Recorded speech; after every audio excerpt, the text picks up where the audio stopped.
We're back with criminal defense lawyer Adam Tebrugge. Adam, looking back on your career, you know, we've all had cases. Juries do funny things and they surprise us, and we've all had cases that sort of bother us still to this day, years later, that we lost.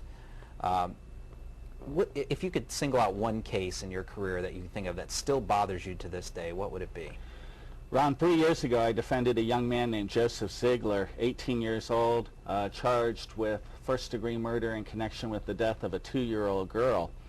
I investigated that case thoroughly, and I became of the strong opinion that Mr. Ziegler was completely innocent of the charges against him, and in fact that the medical evidence established that there was no possibility that he committed the crime.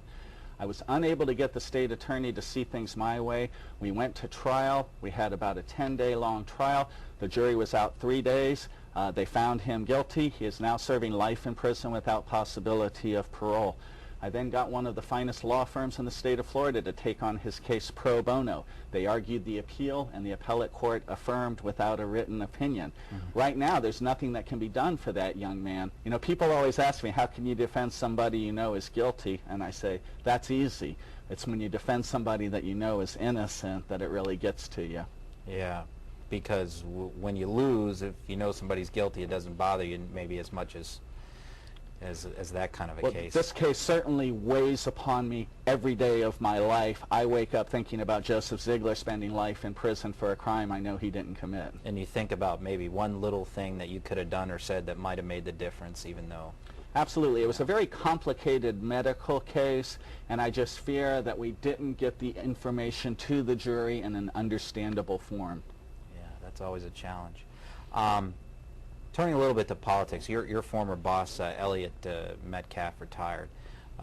You worked for him for a long time, and he was public defender for a long time. What would you say is the legacy of Elliot?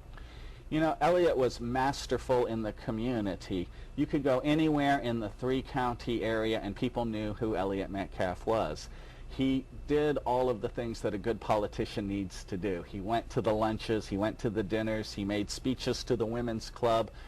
And he made an impact as much in the community as he did in the courtroom. I think he showed that the public defender can be a good guy. Absolutely. Not necessarily, you know, a bad person. When Elliot retired and there was a luncheon in his honor, they filled up the room at Michael's on East, right, and they told funny stories and showed funny photos from the past. And you're right, there was a lot of love in the room that day. Right, yeah, I was there too.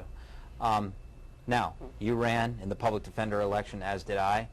Our guest last week was the one who won of the three of us.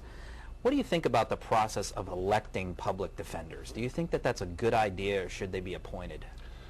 Well, you could make arguments either way, but quite honestly, I'd rather have my politics out front, and by that I mean with the voters, as opposed to backroom politics.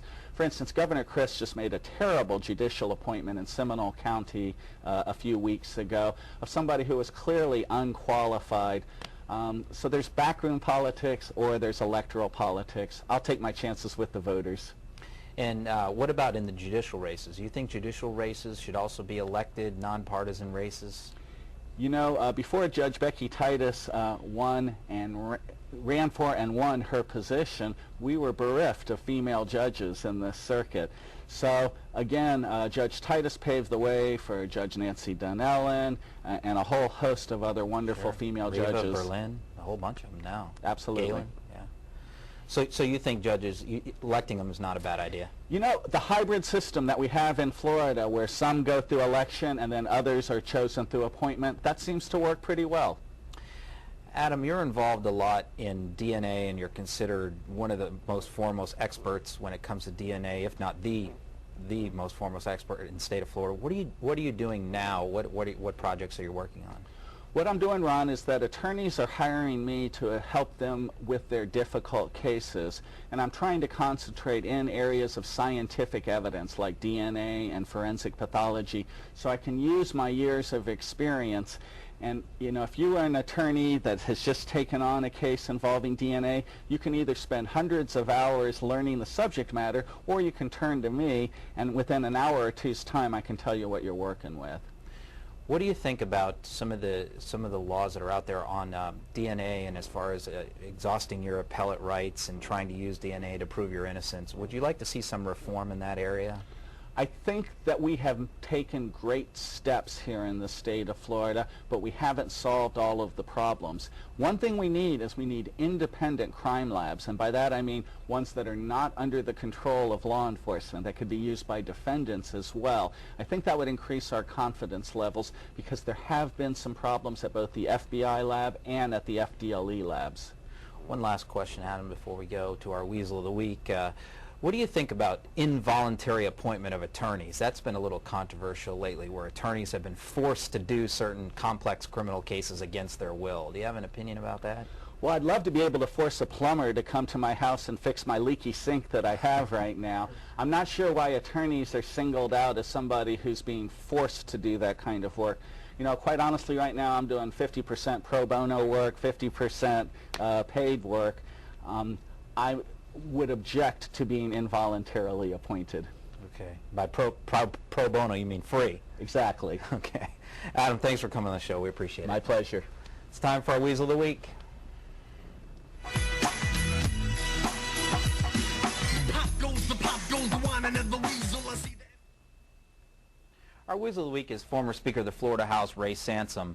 The Republican Party of Florida receives contributions just as the Democratic Party does, except they issue to their party leaders, they issued American Express cards and allowed them to go on trips and use them for other expenses, all of which is unreported and unaccounted for.